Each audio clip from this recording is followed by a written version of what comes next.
ሰላም። በዓለማችን የተከሰቱ የተለያዩ እውነቶችን ወደ እናንተ ማቅረባችንን ቀጥለናል። ዛሬ በአሳዛኝ ሁኔታ ያጣናቸው የዓለማችን ከዋክብትን ሕይወት እንቃኛለን። የቲቪ ስክሪኖቻችንን፣ አጫዋች ዝርዝር ፕሌሊስቶቻችንን እና ልባችንን አብርተዋል። ነገር ግን ከቀይ ምንጣፍ ዝና፣ ሀብትና የካሜራ ብልጭልጭታ ጀርባ ለማንም ሰው እውነተኛ የህይወት ፈተናዎችንና ጦርነቶችን የሚዋጉ ነበሩ። በዚህ ቪዲዮ ላይ በህይወታችን ውስጥ ደስታና ሳቅ ብቻ ሳይሆን በድንገት ስላናጣናቸው ሀዘንንም ስላመጡብን 6 የምንጊዜም ተወዳጅ ታዋቂ ሰዎችን ህይወት እናስታውሳለን።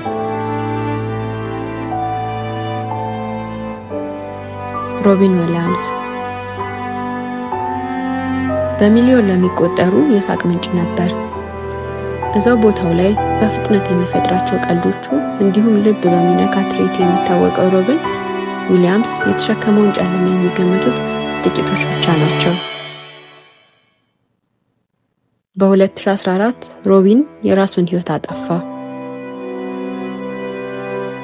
በዓለም ዙሪያ ለሚገኙ አድናቂዎቹ ከፍተኛ ድንጋጤን ፈጥሯል።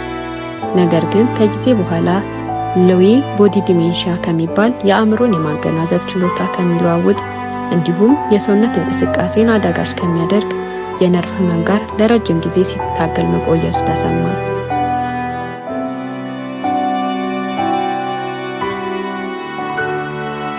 ሮቢን ለብዙ ጊዜ አእምሮ እየከዳው ቢሆንም ሌሎችን ለማስደሰት ይጥር ነበር።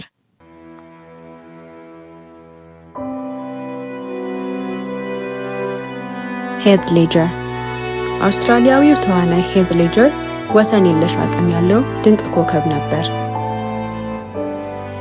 ምንም እንኳን ጆከር ፊልም ላይ የነበረው የእኩይ ገጸ ባህሪ ሚና ብዙ ዋጋ ቢያስከፍለውም ሌጀር ከእንቅልፍ ማጣትና ከጭንቀት ጋር ለረጅም ጊዜ ታግሏል። ለወራት ያለማቋረጥ ሲሰራ ከቆየ በኋላ በ2010 የታዘዙ መድኃኒቶችን ከልክ በላይ ወሰደ። ገና 28 ዓመቱ ነበር። የሌጀር ህልፈት አሳዛኝነት የሞት ዜና በተሰማበት ጊዜ ብቻ አላበቃም። ህይወቱ ካለፈ ከወራት በኋላ የታላቁ የኦስካር ሽልማት አሸናፊ መሆኑ ተገለጸ። ዜናው በሞቱ ላዘኑት አድናቂዎቹ እንባና ሳቅ ነበር።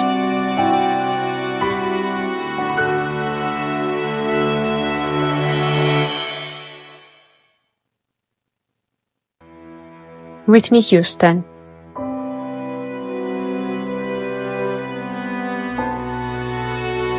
ማንም ሰው ጋር ሊገኝ የማይችል ተስረቅራቂ ድምፅ ነበራት። ነገር ግን ዝና በህይወቷ ውስጥ ከፍተኛ ጫናና ስቃይን አስከትሎባታል።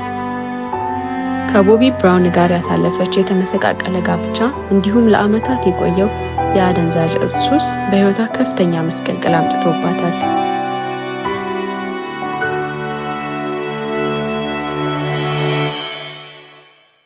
በ2012 ቢቨርሊ ሂልስ ሆቴል መታጠቢያ ገንዳ ውስጥ ሞታ ተገኘች። ምክንያቱ ደግሞ የልብ ህመምና ከፍተኛ የሆነ ኮኬን በመጠቀሟ ምክንያት በተከሰተ የመስጠም አደጋ መሆኑ ይፋ ተደርጓል።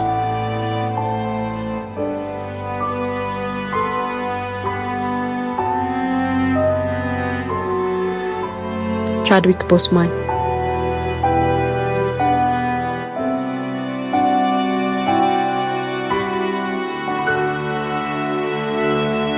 ቻድዊክ ቦስማን የነገስታትና የጀግኖችን ገጸ ባህሪያት ተጫውቶ አሳይቷል። ዓለም ያላወቀው ነገር ቢኖር ከስክሪን ጀርባ ለህይወቱ እየታገለ እንደነበረ ነው።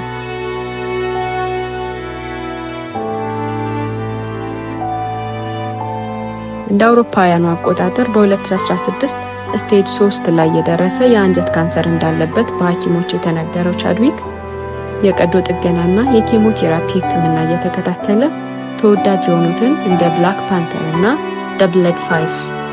ደ ፋይቭ ብለድ ያሉ ታዋቂ ፊልሞች ላይ ተውኗል። ይህ ሁሉ ሲሆን የጤናውን ሁኔታ ይፋ ከማድረግ ተቆጥቦ ነበር።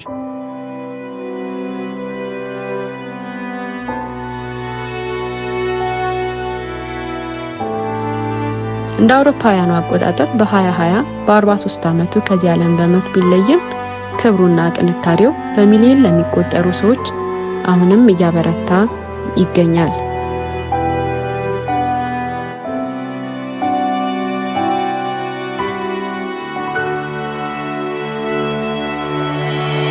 አንቶኒ ቦርዴን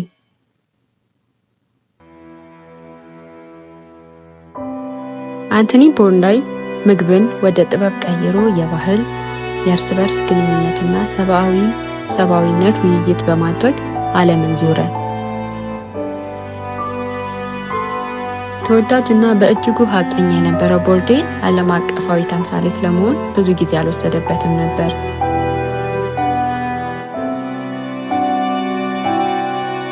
ነገር ግን እንደ አውሮፓውያኑ የዘመን አቆጣጠር በ2018 በፈረንሳይ ውስጥ ለቀረጻ በተጓዘበት ቦርዴን የራሱን ሕይወት አጠፋ። ጓደኞቹና አድናቂዎቹ ልባቸው ተሰበረ።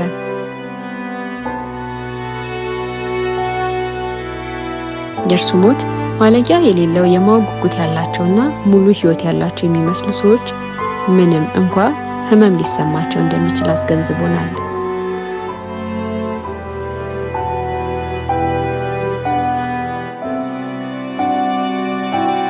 ኤሚ ዋይንሃውስ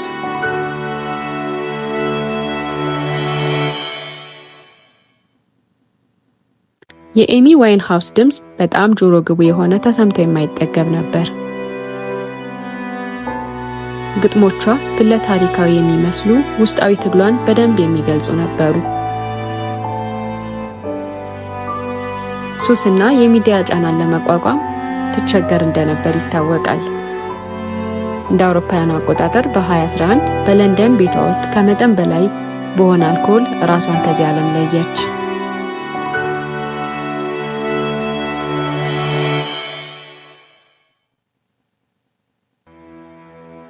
ገና 27 ዓመቷ ነበር።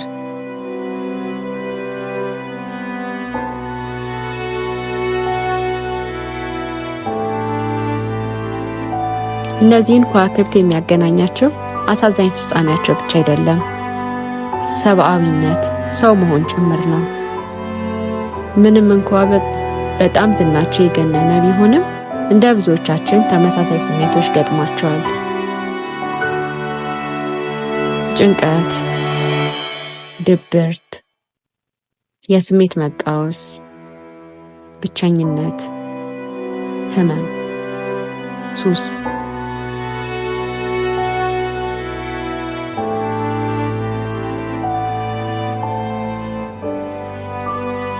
እነዚህ ከዋክብት የማይረሱ ጊዜዎችን ሰጥተውናል። እንዴት እንደሞቱ ብቻ ሳይሆን እንዴት እንደኖሩ፣ ምን እንደሰጡንና ምን መማር እንዳለብን እናስታውስ። በብዙ አስቸጋሪ ሁኔታዎች እያለፍን ቢሆንም እንኳ ብቻችንን አይደለንም። ሁሌም እርዳታ አለ።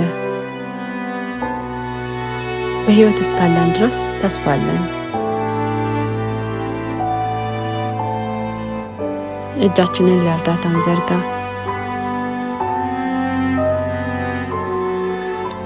ይህ ቪዲዮ ትርጉም ያለው ሆኖ ካገኙት ላይክ፣ ሰብስክራይብ እና ሼር ማድረግዎትን ያስታውሱ። ሰላም።